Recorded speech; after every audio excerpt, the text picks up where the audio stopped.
আর্যাচারের অঙ্গীভূত যে বিষয়গুলো ছিল তা হল আদর্শে দীক্ষা, আদর্শ বিবাহ, আদর্শ অনুলোম সবর্ণ বিবাহ, যজন যাজন দান অধ্যয়ন অধ্যাপনা সদাচার তীর্থের অনুসেবন সেবা,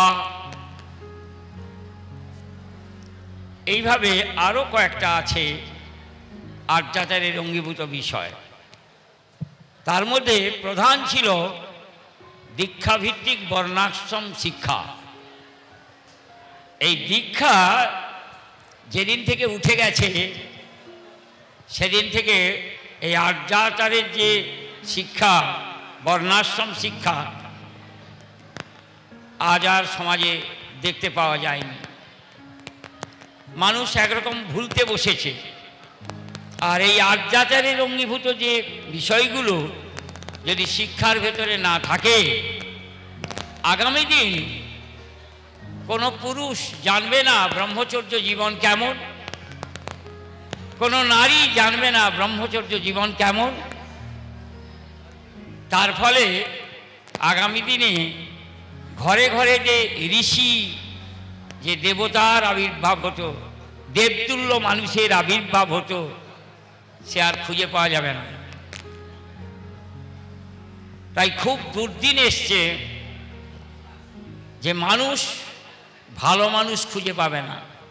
নামটা কেবল মানুষ, কিন্তু যেটা ভালো মানুষ খুঁজে পাবে না। তাই বোধ হয় ওই আগেকার মহাপুরুষ, আগে যিনি এসেছিলেন, বলেছিলেন মানব জমিন রইল পতিত, আবাদ করলে ফলতো সোনা।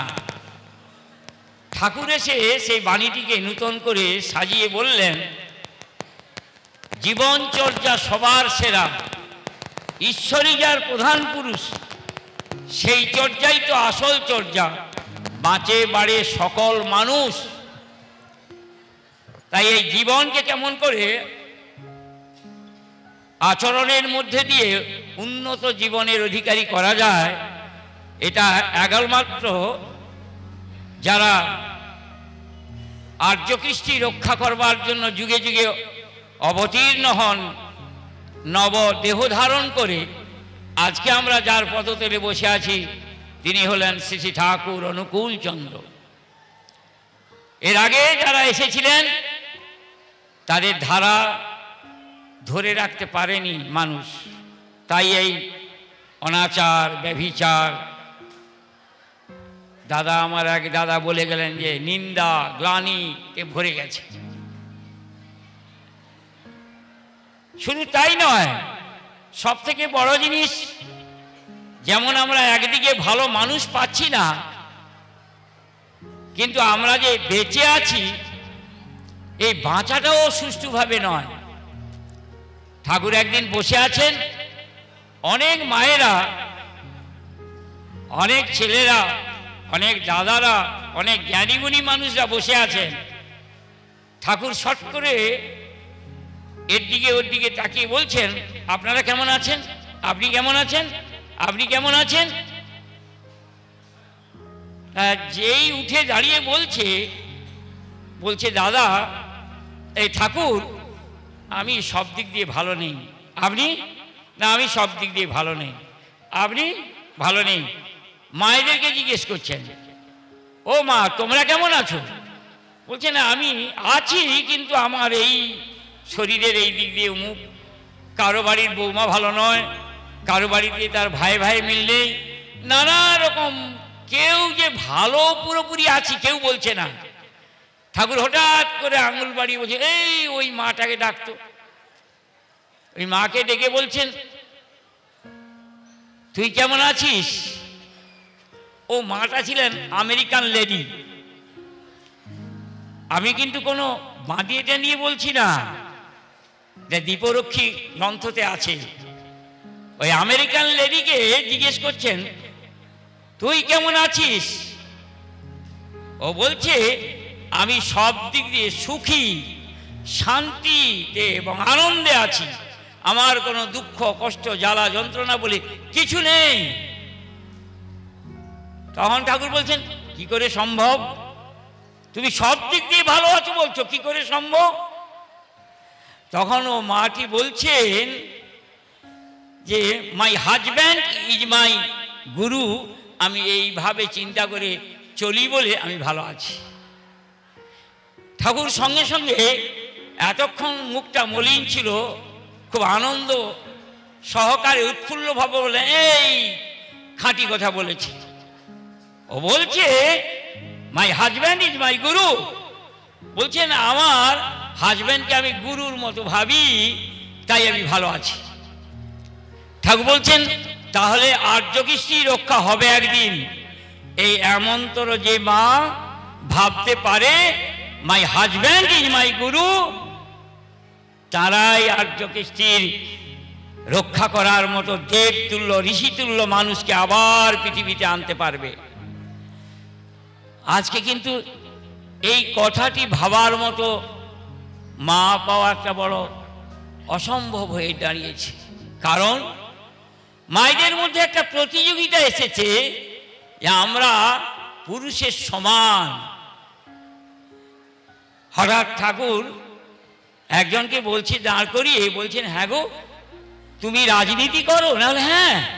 তোমরা ঝান্ডা নিয়ে কি বলো গো? বলে আমরা প্রধান একটা কথা আগে বলি, এক হও এক হও এক হও। বলে তাই? বলে আচ্ছা পৃথিবী থেকে সৃষ্টিকর্তা এত বোকা যে তিনি এক করেননি যে তোমরা কে বলতে হচ্ছে এক হও? বলে কিরকম ঠাকুর? আচ্ছা তোমার মতো আরেকটা কেউ আছে? বলে না। দেখো তো ওই মাটার মতো আরেকটা কেউ মা আছে? বলে না। তাহলে পৃথিবীতে সব তো এক হয়েই আছে, তুমি তাহলে ঝান্ডা নিয়ে বলছো কেন এক হও এক হও? বলে ঠাকুর তাহলে তো আমাদের সত্যিই তো আমাদের বলা তাহলে ভুল হচ্ছে, এক তো হয়েই আছে, তুমি এক হও বলছো কেন? বরং ওটাকে ঠিক করে নাও। কি ঠিক করবে? একের হও, একের হও। সে একটা কে গো? যিনি নাকি এই পৃথিবীতে যত দল আছে মত আছে সমস্ত দল মতের ঊর্ধ্বে তিনি শিক্ষা দিতে পারেন, যাকে আমরা আজকে ঘোষণা করলাম আর্যকৃষ্টির শিক্ষা।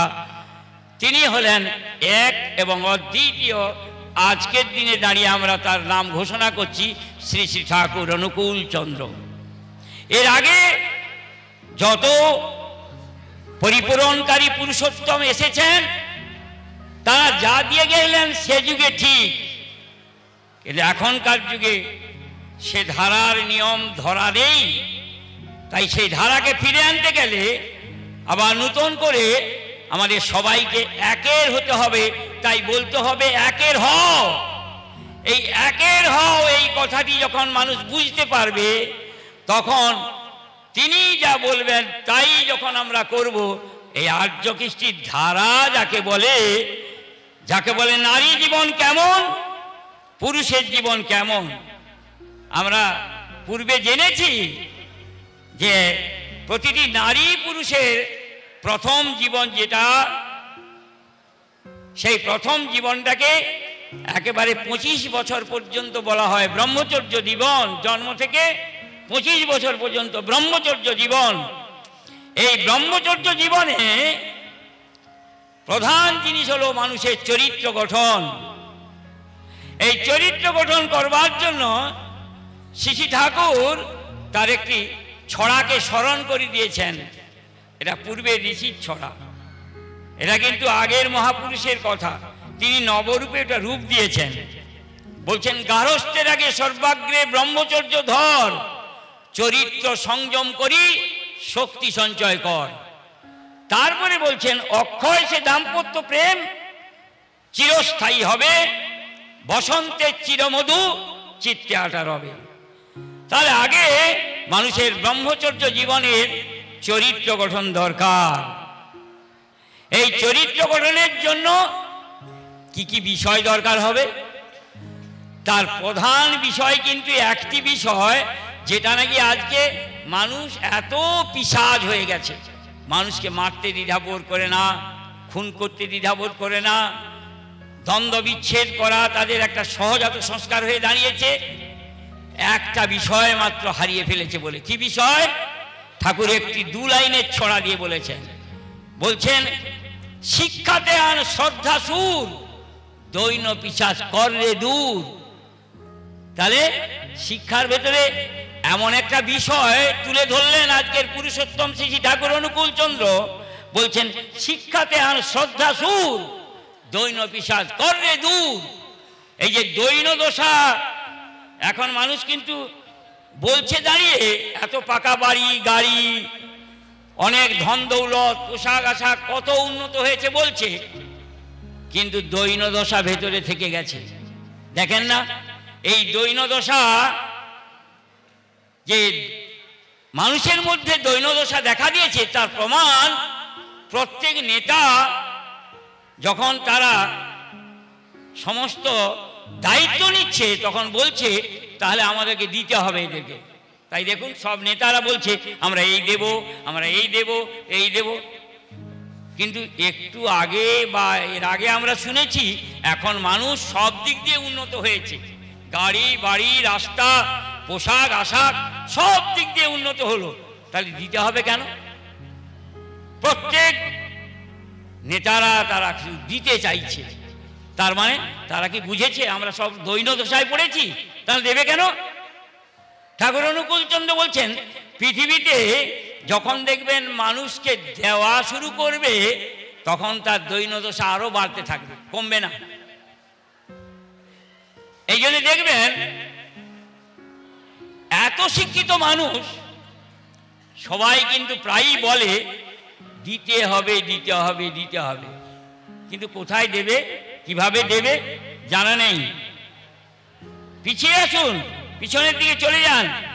আজ থেকে 5500 বছর আগে স্বয়ং শ্রীকৃষ্ণ শ্রীমদ্ ভাগবতে বলেছেন পঞ্চযজ্ঞ সমাপিয়া অবশিষ্ট যাহা জীবন ধারণ হেতু ভোগ করো তাহা। তার মানে আমাদের আগে দিতে বললেন, তুমি পঞ্চযজ্ঞ আগে করো, তুমি আগে দাও, তুমি ব্যক্তি জীবন থেকে দেওয়া শুরু করো। প্রকৃতির নাকি অদ্ভুত সিস্টেম, মানুষ আগে দেবে তবে পাবে।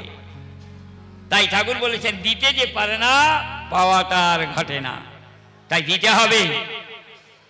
তাই আগামী দিনে মানুষ এই দেওয়া অভ্যেস করতে হয়। ঠাকুর অনুকূল চন্দ্র তাই সহজভাবে বললেন প্রত্যেকটা মানুষ যেন প্রাতঃকালে বসে যিনি নাকি আমাদের সব দিয়েছেন তাকে আগে দিতে হয়। ওই আপনারা জানেন আমাকে খুব শর্ট করতে বলেছেন, আমি পাচ্ছি না, যেন আরো একটু বলি। রামকৃষ্ণ নাকি একদিন কল্পতরু সেজেছিলেন, কি বলেছিলেন, সবাইকে খবর দিয়ে বলো গো আজকে সারাদিনে যে যা একটা চাইবে আমি তা পূরণ করে দেব। সকাল থেকে প্রচুর মানুষ আসছে, সব একটা একটা বিষয় পূরণ করে নিয়ে চলে যাচ্ছে। কার মামলা, কার মেয়ে দিতে পারেনি, কার ঘর করতে পারেনি, কার ছেলের চাকরি হয়নি, তথাস্তু সব পূরণ হয়ে গেল। হঠাৎ দেখছেন সন্ধ্যের পরে আর তার দেওয়ার কথা নয়, বলার কথা নয়, দেখছেন মা নটি বিনোদিনী বসে আছে। রামকৃষ্ণ হেঁটে হেঁটে গিয়ে বলছেন ও মা তুই কিছু চাইবি না, সন্ধে হয়ে গেল যে, আর তো আমি কাউকে কিছু বলবো না, তো তুই কিছু একটা চেয়ে নে। নটি বিনোদিনী কাঁদতে কাঁদতে বলছে ঠাকুর তোমার এত দয়া, পৃথিবীতে মানুষের বাঁচতে যা লাগে সব তো তুমি দিয়েই দিয়েছ, আবার তোমার কাছে চাইবো কি? তাই রামকৃষ্ণ উত্তর দিচ্ছেন হ্যাঁ গো তুমি বেড়ে কথা বলেছ, তুমি বেড়ে কথা বলেছ, বলি চাইলে কম পড়ে যেত। আজকে দেখুন মানুষের যত চাওয়া যত পূরণ করছে, চাওয়ার শেষ নেই, দিতে হবে দিতে হবে, শুধু চাই আর চাই। যে দেবে না তার প্রতি তাদের টান ভালোবাসা থাকছে না। আর ঘরে ঘরে জানেন তো আগেকার দিনের মেয়েরা অর্থাৎ মায়েরা, তারা নাকি কখনো বিবাহের পরে তার স্বামী দেবতার কাছে কোনো কিছু চাইতো না, তাই তারা নিঃস্বার্থ সন্তানের জন্ম দিতে পারত। আপনারা দশবিধ সংস্কারের একটা সংস্কার আছে, তার নাম হলো অবলোভন সংস্কার।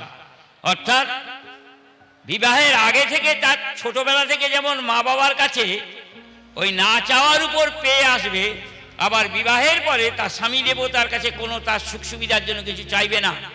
আপনারা নারী নীতি দেখবেন, বাণীটা দেওয়া আছে, তুমি তোমার সুখ সুবিধার জন্য স্বামী দেবতার কাছে কিছু প্রার্থনা করিও না। আজকে একজন বড় পণ্ডিত, বিশাল দামি মানুষ, যার ডিগ্রিও বিরাট, তিনি দেখবেন খালি চাইছে, কোটি কোটি টাকা তার চাই। তা আপনারা টিভি দেখলেই বুঝতে পারেন কেন এমন হলো। কোন মা জন্ম দিলেন? যে মা জন্ম দিয়েছে আমাকে ওই চাওয়ার উপর দাঁড়িয়ে। তাই নিঃস্বার্থ না চাওয়ার উপর যে সন্তান আসবে, এই এমনতর নিঃস্বার্থ নির্লোভী আদর্শবান সন্তানের জন্ম দিতে গেলে মায়েদের বর্তমান একমাত্র উপাস্য দেবতা হবে শ্রী শ্রী ঠাকুর অনুকূল চন্দ্র, তাছাড়া আর পদ নাই। লক্ষ্মী কাকে বলে ব্যাখ্যা শুরু করলে তো আবার অনেক সময় যাবে গো, আমাকে বারবার বলছেন শেষ করতে। তাই আমি বলি, বর্তমান যুগে একমাত্র আমাদের মনুষ্য আর্য কৃষ্টি ধারার আমার মনুষ্যদের যে মনুষ্যত্ব, যে সত্যিকার ব্যক্তিত্ব কাকে বলে, এমনতর যোগ্যশীল হয়ে উঠতে গেলে নারী পুরুষ নির্বিশেষে পরম পুরুষ ঠাকুর অনুকূল চন্দ্রের দীক্ষায় নিতে হবে।